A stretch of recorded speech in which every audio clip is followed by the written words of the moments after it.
السلام علیکم اسٹوڈینٹس، کیسے ہیں آپ؟ آج ہم اردو کا نیا سبق شروع کرنے جا رہے ہیں جس کا عنوان ہے پنچایت۔ آج ہم پنچایت کے مصنف کا تعارف پڑھیں گے۔ یونیک نوٹ سے الفاظ معنی جو کہ پیج نمبر 57 پر ہے وہ یاد کریں گے اور ساتھ میں سبق کی پڑھائی کریں گے۔ تو چلتے ہیں اپنے لیسن کی طرف۔ منشی پریم چند جو ہے وہ 1880 میں پیدا ہوئے اور 1936 میں وفات پائی۔ کلیئر؟ کسی بھی مصنف کی یا شاعر کی آپ نے تاریخ پیدائش اور تاریخ وفات کو اچھے سے یاد کرنا ہے۔ منشی پریم چند کا اصل نام دھمپت رائے تھا۔ کیا نام تھا؟ دھمپت رائے۔ ضلع بنارس کے ایک گاؤں ملہی میں پیدا ہوئے۔ والد منشی عجائب لال ڈاک خانے میں ملازم تھے۔ میٹرک کا امتحان پاس کرنے کے بعد ایک اسکول میں مدرس ہو گئے یعنی استاد بن گئے۔ 1900 میں گورنمنٹ مڈل اسکول سے سرکاری ملازمت کا آغاز کیا۔ ملازمت کے ساتھ ساتھ تعلیم حاصل کرنے کا سلسلہ جاری رکھا۔ چنانچہ 1919 میں الہ آباد یونیورسٹی سے BA کر لیا۔ 1921 میں ملازمت سے استعفیٰ دے دیا اور مکمل طور پر علمی و ادبی کاموں میں مشغول ہو گئے۔ 1936 میں انجمن ترقی پسند مصنفین کے پہلے اجلاس کی صدارت کی اور اسی سال بنارس میں وفات پائی۔ 1936 میں آپ نے وفات پائی۔ پہلا پورا پیراگراف آپ جو ہے وہ یاد کریں گے، درمیان والا پیراگراف آپ چھوڑ دیجئے اور لاسٹ والا پیراگراف ہے۔ پریم چند کا شمار اردو کے اولین افسانہ نگاروں میں ہوتا ہے۔ کلیئر؟ آپ کو یہاں سے پتہ چل گیا کہ پنچایت جو ہے وہ اصناف سخن کے لحاظ سے افسانہ ہے۔ کلیئر؟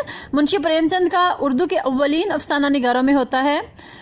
ان کے افسانوں کے مجموعوں میں سوز وطن، پریم پچیسی 25 ہوتا ہے نا، 25 اس کو کہتے ہیں پریم پچیسی، اور پریم چالیسی 40 سے، ٹھیک ہے، پریم چالیسی، زیادہ راہ اور واردات زیادہ اہم ہیں۔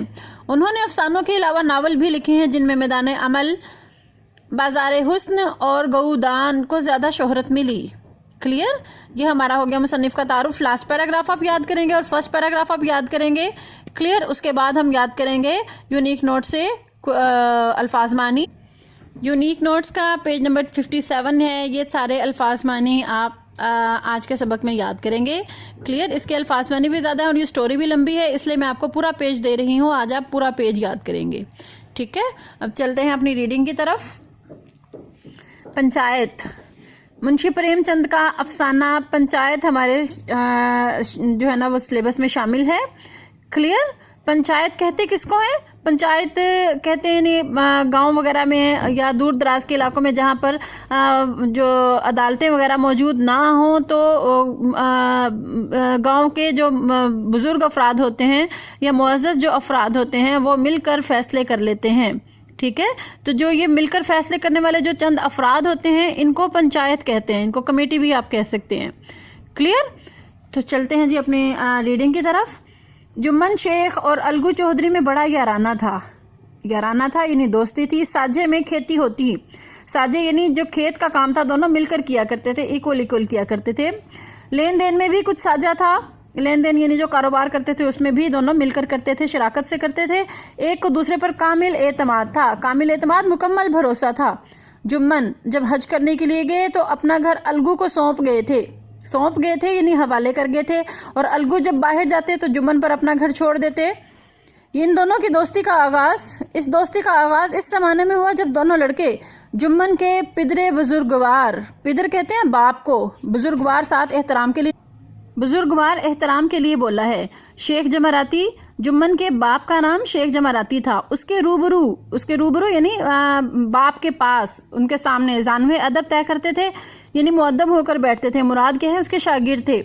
الگو نے استاد کی بہت خدمت کی، خوب رکابیاں مانجی یعنی برتن دھوئے، رکابی کہتے ہیں پلیٹ کو، پلیٹیں مانجی یعنی پلیٹیں دھوئیں، خوب پیالے دھوئے۔ ان کا حقہ دم نہ لینے پاتا تھا یعنی ہر وقت تیار کر کے رکھا جاتا تھا اپنے استاد کے لیے، ہمیشہ جو ہے وہ حقہ پیتے رہتے تھے۔ ان کے باپ پرانی وضع کے آدمی تھے، پرانی وضع کے یعنی پرانی طور طریقوں کے آدمی تھے۔ تعلیم کے مقابلے میں انہیں استاد کی خدمت پر زیادہ بھروسہ تھا۔ وہ کہا کرتے تھے کہ استاد کی دعا چاہیے، جو کچھ ہوتا ہے فیض سے ہوتا ہے، فیض سے یعنی ان کی جو ہے نا وہ نیکی کی وجہ سے ہوتا ہے۔ اور اگر الگو پر استاد کے فیض یا دعاؤں کا اثر نہ ہوا تو اسے تسکین تھی کہ تحصیل علم کا کوئی دقیقہ اس نے فروگزاشت نہیں کیا تھا. تسکین تھی یعنی اسے تسلی تھی کہ تحصیل علم کا یعنی علم حاصل کرنے کے لیے کوئی دقیقہ فروگزاشت کرنا ہوتا ہے کہ کوئی کسر نہ چھوڑنا. یہ محاورہ ہے، ٹھیک ہے، اردو کا محاورہ ہے جس کا مطلب ہوتا ہے کہ کوئی کسر نہ چھوڑنا. دقیقہ فروگزاشت نہیں کیا تھا یعنی کوئی معمولی سی بات پر بھی کوئی لاپرواہی نہیں کی تھی. علم اس کی تقدیر میں ہی نہ تھا. شیخ جمراتی خود دعا اور فیض کے مقابلے میں تازیانے کے زیادہ قائل تھے. تازیانے یعنی مار پیٹ کے زیادہ قائل تھے. وہ کہتے تھے کہ مار پیٹ سے کسی کو بھی کچھ بھی جو ہے نا کچھ بھی کروایا جا سکتا ہے، ان اسٹوڈنٹس کو جو ہے نا وہ مار پیٹ کے انسان بنایا جا سکتا ہے. اور جمن پر اس کا بے دریغ استعمال کرتے تھے. بے دریغ یعنی بہت زیادہ استعمال کرتے تھے. اس کا یہ فیض تھا، فیض یعنی اس کی وجہ تھی کہ آج جمن کی قرب و جوار کے مواضعات میں پرسش ہوتی تھی. قرب و جوار کہتے ہیں ارد گرد کے، مواضعات کہتے ہیں مواضع کی جمع ہے یہ مواضعات. مواضع کا مطلب ہوتا ہے علاقہ، جگہ. پرسش ہوتی تھی یعنی ان کو آؤ بھگت کی جاتی تھی، ان کی عزت ہوتی تھی.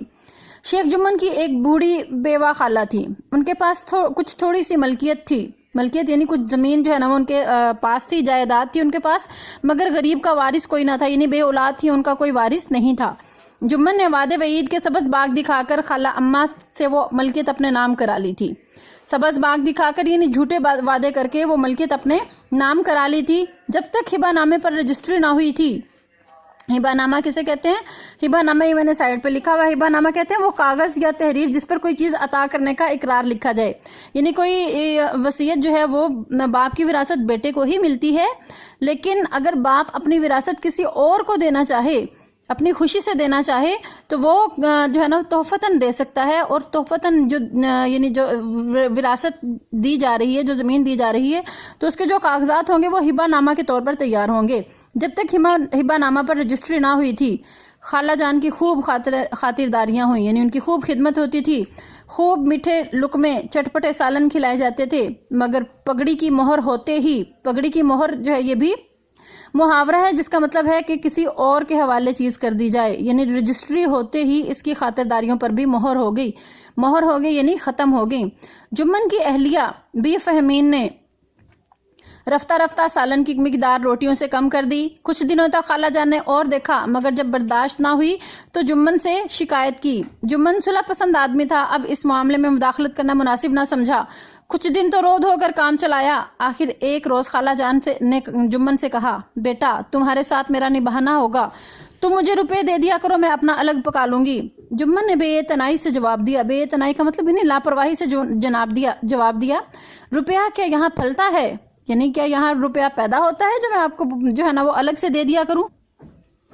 خالہ جان نے بگڑ کر کہا، تو مجھے نان نمک چاہیے یا نہیں؟ نان نمک سے مراد ہے روپیہ، پیسہ، نان نفقہ. جمن نے مظلومانہ انداز سے جواب دیا، چاہیے کیوں نہیں، میرا خون چوس لو. کوئی یہ تھوڑے ہی سمجھتا تھا کہ تم خواجہ خضر کی حیات لے کر آئی ہو. خواجہ خضر کی حیات یعنی اتنی لمبی زندگی لے کر آئی ہو. ہم تو سوچتے تھے کہ زمین ہمارے نام ہو جائے گی اور تم جو ہے وہ مرمکا کے چلی جاؤ گی، لیکن تم تو جیتی جا رہی ہو، تمہاری زندگی ختم ہی نہیں ہو رہی. یعنی یہ طنزیہ انداز میں جو ہے نا وہ جمن نے کہا اپنی خالہ سے. خالہ جان اپنے مرنے کی بات نہیں سن سکتی تھی. جامے سے باہر ہو کر پنچایت کی دھمکی دی. جامے سے باہر ہو کر یعنی بہت زیادہ غصہ آیا، غصے سے بے قابو ہو کر پنچایت کی دھمکی دی. جمن ہنسے. وہ فاتحانہ ہنسی جو شکاری کے لبوں پر ہرن کو جال کی طرف آتے ہوئے دیکھ کر نظر آتی ہے. ہاں ضرور پنچایت کرو، فیصلہ ہو جائے گا. مجھے بھی دن رات کا وبال پسند نہیں. وبال یعنی لڑائی جھگڑا ہر وقت جو ہوتا رہتا ہے، مجھے بھی پسند نہیں. اب جمن جو ہے وہ ایسا کیوں کہہ رہا تھا؟ کیونکہ پنچایت کا جو ہے نا وہ خود ایک رکن تھا اور ساری جو پنچایت تھی وہ خود جمن ہی کا فیصلہ مانا کرتی تھی. اس لیے جمن نے کہا، ٹھیک ہے تم پنچایت کر لو، مجھے کوئی جو ہے نا کوئی سروکار نہیں ہے. یعنی میرے خلاف کوئی بھی کھڑا نہیں ہوگا. پنچایت کی صدا کس کے حق میں اٹھے گی؟ اس کے متعلق شیخ جمن کو اندیشہ نہیں تھا یعنی اس کو کسی قسم کا شک نہیں تھا. قرب و جوار میں ایسا کون تھا جو اس کا شرمندہ منت نہ ہو؟ یعنی ہر کسی پر جمن نے احسان کر رکھے تھے. کون تھا جو اس کی دشمنی کو حقیر سمجھے؟ یعنی جمن کے مقابلے میں کوئی بھی کھڑا نہیں ہوگا. کس میں اتنی جرت تھی جو ان کے سامنے کھڑا ہو سکے؟